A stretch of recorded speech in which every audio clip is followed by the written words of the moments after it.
Ah, gente, eu sou a Zóia. Como é que vocês estão? Então, dando sequência à nossa jornada de leitura do Walter Benjamin, ou Walter Benjamin, né? E com o texto, artigo, ensaio, chamado A Obra de Arte em Sua Reprodutibilidade Técnica, tá? Dando sequência a essa leitura, a gente vai concluir com esse vídeo, né? Já que falta bem pouquinho, eu deixei bem adiantada da última vez, né?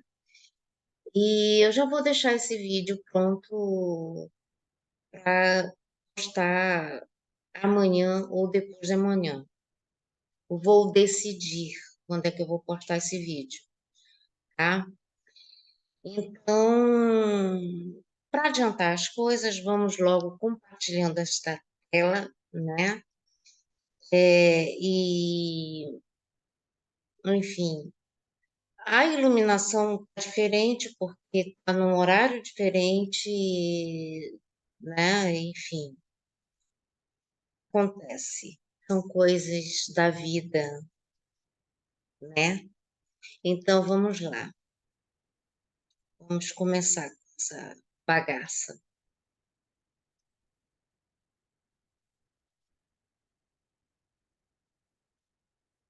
Compartilhando. Texto está aqui. Share. Pronto. Nós paramos aqui nesse pontinho onde a gente vai começar a falar sobre a estética da guerra. E não sei se vocês estão ligados, né, num detalhe interessante, é que a guerra, ela também tem a sua estética, né? E ela também produz resultados artísticos, né? Eu não sei se é disso que ele vai falar aqui, mas, aliás, eu não lembro se é disso que ele vai falar. Porque, como eu falei, né, esse texto eu li na época de faculdade de música, no curso de estética, e a gente teve que ler esse texto para a gente discutir algumas questões sobre a arte, né? Sobretudo dentro de uma perspectiva de um autor moderno, né? É um autor que viveu o século XX, que acompanhou o surgimento e o desenvolvimento da linguagem cinematográfica, e ele está falando basicamente de cinema, mas aí tudo que ele falou aqui até então serve para outras manifestações artísticas. E além disso, né? Além disso, também é uma análise com uma pegada marxista sobre essas questões, só que em vez de falar do universo da indústria, do trabalho, etc., a gente está falando de um trabalho um tanto quanto específico, o trabalho artístico. Afinal de contas, nós artistas, músicos em geral, atores, atrizes,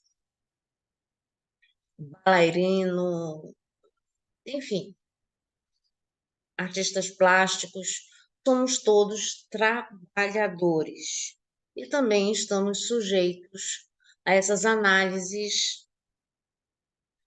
dentro de uma perspectiva de crítica ao capitalismo, né? Porque afinal de contas a nossa área também está inserida nesse processo, né? Então é isso. Vamos começar com essa coisa maravilhosa, né? Então, a crescente proletarização dos homens contemporâneos e a crescente massificação são dois lados do mesmo processo. O fascismo tenta organizar as massas proletárias recém-surgidas sem alterar as relações de produção e propriedade que tais massas tendem a abolir.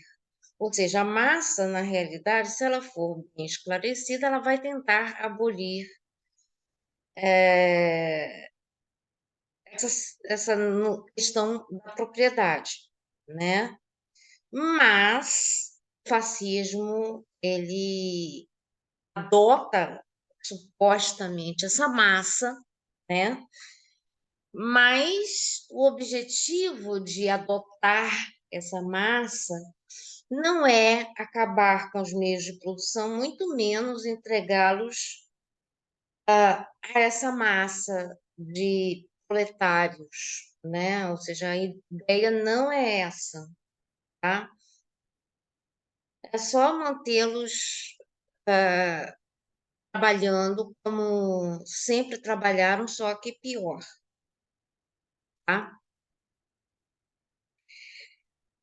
Ele vê sua salvação no fato de permitir às massas a expressão de sua natureza, mas certamente não a dos seus direitos. Deve-se observar aqui que, especialmente, se pensarmos nas atualidades cinematográficas, cuja significação propagandística não pode ser superestimada, e a reprodução em massa corresponde de perto à reprodução das massas.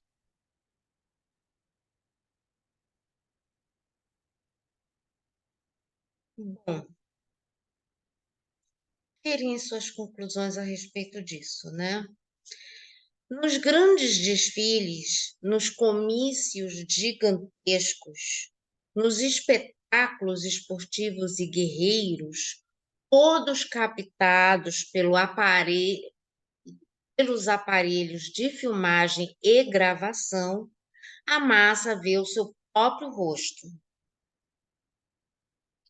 Esse processo, cujo alcance é inútil enfatizar, está estreitamente ligado ao desenvolvimento das técnicas de reprodução e registro. De modo geral, o aparelho apreende os movimentos de massas mais claramente que o olho humano. Então, você tem aquelas filmagens da Segunda Guerra, discursos do nosso, aquela criatura Adolfinho, né? O Adolf. O Adolf,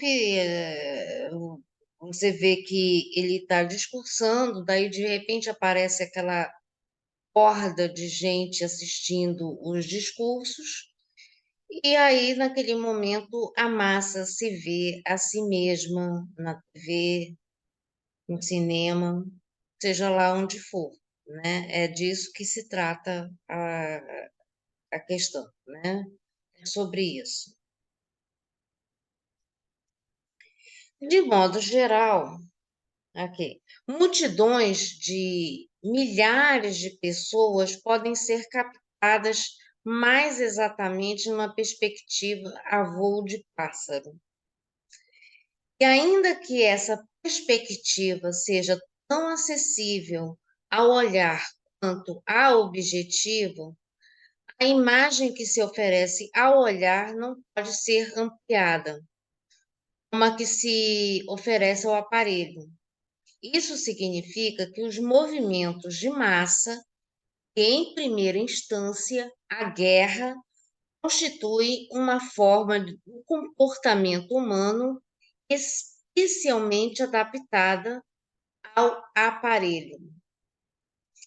As massas têm o direito de exigir a mudança das relações de propriedade. O fascismo permite que elas se exprimam, conservando ao mesmo tempo essas relações. Ou seja, você pode dizer à vontade que você quer essas mudanças, né? Você faz uma greve, você faz isso, faz aquilo, mas não significa que você vai obter essas coisas dentro de um sistema fascista, tá? Dentro de um sistema fascista, esquece qualquer possibilidade de melhoria ou de o direito a essas propriedades que nós estamos falando aqui, né? Dessa, dessas relações de trabalho e os trabalhadores, né? Ele desemboca, consequentemente, na estetização da vida política. A política se deixou impregnar com Danúzio pela decadência, com Marinetti pelo futurismo e com Hitler pela tradição de Schwabing. Vamos ver se tem alguma observação aqui nessa. É o bairro boêmio de Viena, tá?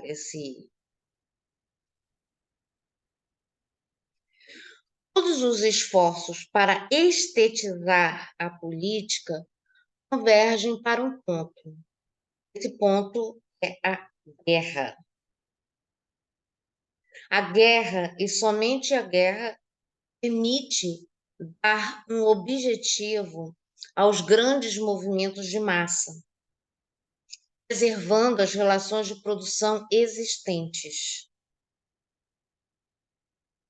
Porque, vejamos, o objetivo é fazer uma guerra para permanecer do jeito que as coisas são. Ou seja, os meios de produção continuam nas mãos da burguesia, como sempre esteve até então, né? Então, não adianta a massa está envolvida nessa guerra, mas no final dela, essa massa vai continuar sendo massa, e é simples assim, né? Não temos esperanças, né? Eis como o fenômeno pode ser formulado do ponto de vista político. Do ponto de vista técnico, sua formulação é a seguinte: somente a guerra permite mobilizar em sua totalidade os meios técnicos do presente, preservando as atuais relações de produção. Então, nada muda no horizonte, né? É isso que isso quer dizer. É óbvio que a apoteose fascista da guerra não recorre a esse argumento, mas seria instrutivo lançar os olhos sobre a maneira como que ela é formulada. Em seu manifesto sobre a guerra colonial da Etiópia, diz Marinetti: há 27 anos, nós, futuristas, contestamos a afirmação de que a guerra é antiestética. Por isso dizemos, a guerra é bela. Não é muito coincidência o fato de existir a palavra belicoso e belo. Um é bellum, vem do bellum em latim, e o outro vem do bellos, em latim também. Então, temos semelhanças semânticas e etimológicas aí nessa história, tá bom? A guerra é bela. Pode ser. Afinal, belo é um conceito assim que a gente pode dizer assim, que não precisa ser trazer felicidade, para dizer que uma coisa é bela. O belo pode ser muito triste, a tristeza pode ser muito bonita, percebe? Estamos nos entendendo até aí, tá? Porque graças às máscaras de gás, aos megafones assustadores, aos lança-chamas e aos tanques, funda a supremacia do homem sobre a máquina subjugada. A guerra é bela porque inaugura a metalização onírica do corpo humano. A guerra é bela porque enriquece um prado florido como as orquídeas de fogo das metralhadoras. A guerra é bela porque conjuga numa sinfonia os tiros de fuzil, os canhoneios, as pausas entre duas batalhas, os perfumes, os odores de decomposição. Ou seja, é uma explosão de experiências estéticas absurda, né? É simplesmente um negócio. Você tem acesso a todas as percepções, sensações, e todos os sentidos estão funcionando ao mesmo tempo durante esse período, né? Então, você tem uma hiperexposição estética a um fenômeno que é a guerra. Ou seja, nesse momento, nada dos seus sentidos é poupado e você é submetido a essas percepções, né? Enfim, a guerra é bela porque cria novas arquiteturas, uma dos grandes tanques, dos esquadrões aéreos em formação geométrica, das espirais de fumaça pairando sobre as aldeias incendiadas e muitas outras. Poetas e artistas do futurismo, lembrai-vos desses princípios de uma estética da guerra para que eles iluminem nossa luta por uma nova poesia e uma nova escultura.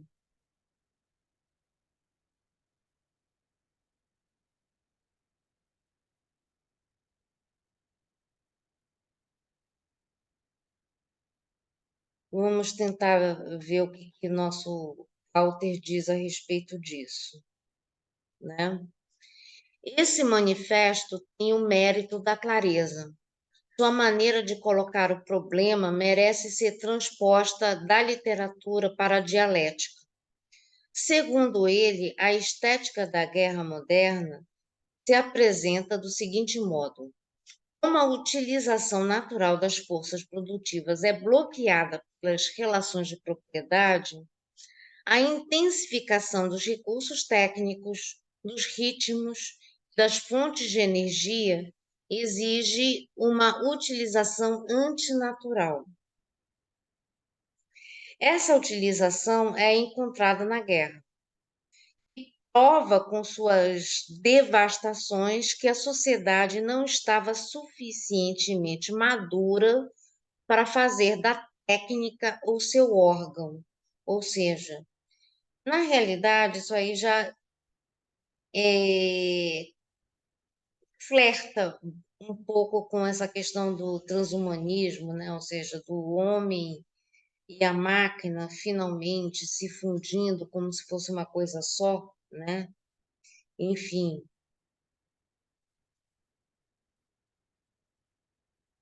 é mais ou menos isso, eu acho,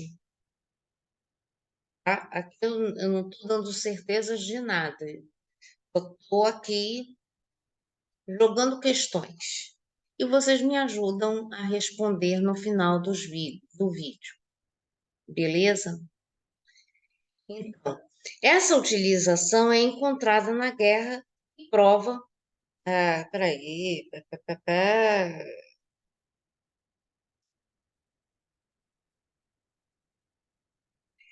É aqui. Essa utilização, vamos reler esse trecho, né? Essa utilização é encontrada na guerra, que prova com suas devastações que a sociedade não estava suficiente madura para fazer da técnica o seu órgão, e que a técnica não estava suficientemente avançada para controlar as forças elementares da sociedade. Ou seja, a questão de robô mandando em todo mundo. Em seus traços mais cruéis, a guerra imperialista é determinada pela discrepância entre os poderosos meios de produção e sua utilização insuficiente no processo produtivo, ou seja, pelo desemprego e pela falta de mercados. Uhum, tá? Essa guerra é uma revolta da técnica que cobra em material humano que lhe foi negado pela sociedade. Em vez de usinas energéticas, ela mobiliza energias humanas sob a forma dos exércitos. Em vez do tráfego aéreo, ela regulamenta o tráfego de fuzis. E na Guerra dos Gases encontrou uma forma nova de liquidar a aura. Fiat Ars, Periat Mundis, diz o fascismo, e espera que a guerra proporcione a satisfação artística de uma percepção sensível modificada pela técnica, como faz Marinetti.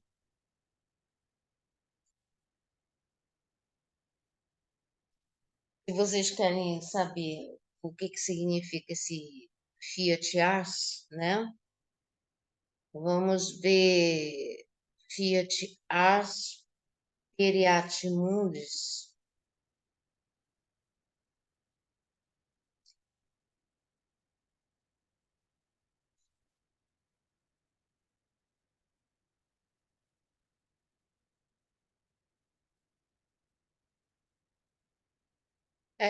Fiat é face, né? Ars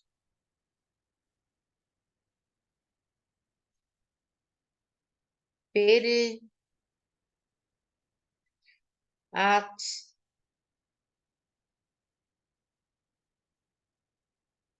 Mundus.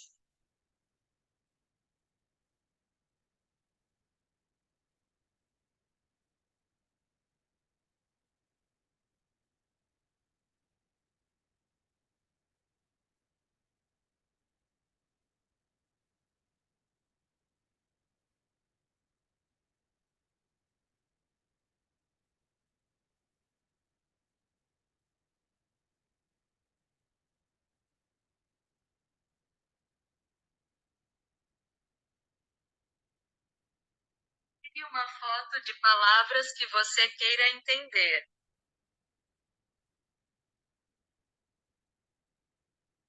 Tire uma foto de palavras. Estou aqui. Aí significa haja arte, deixe o mundo crescer, né? Ou seja, desde que haja arte, né? O resto não importa, né?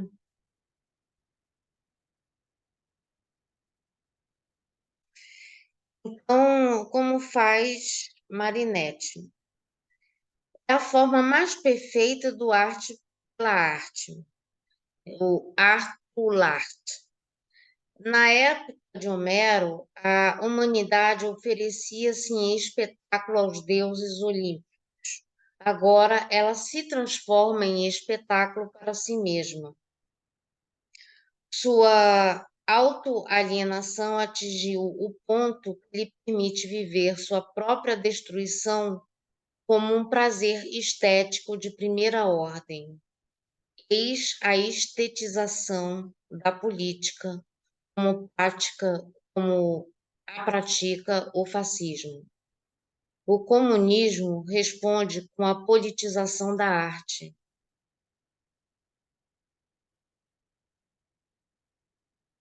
Eu acho que essa frase é o que dá o que pensar sobre todo esse texto, né? Então, toda vez que você vê a política totalmente sendo estetizada, sendo trabalhada, você já vê que existe uma prática bem recorrente do fascismo em relação a essa estetização da política, né? E como resposta a isso, você tem o comunismo, que é que pode ser que a resposta a isso seja a arte sendo mais politizada, né? Os artistas sendo mais politizados.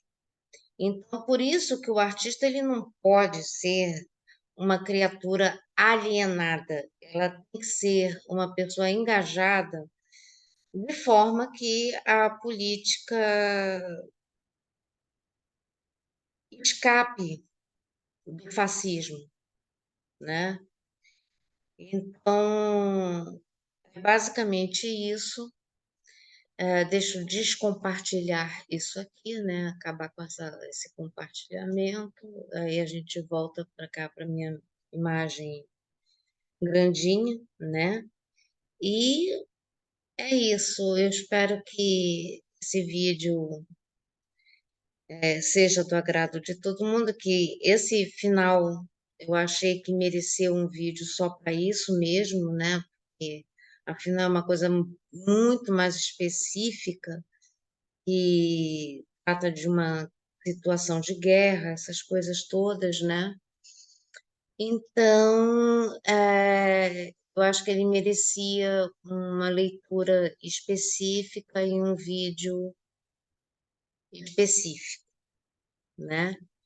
E aqui estamos nós nessa aventura que foi concluída hoje, finalmente.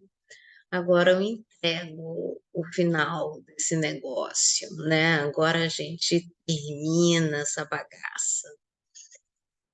E espero que tenham gostado dessa jornada,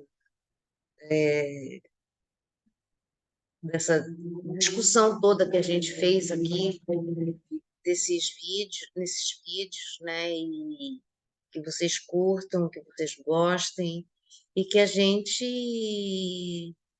que me deem sugestões de leituras que eu possa ler, comentar ou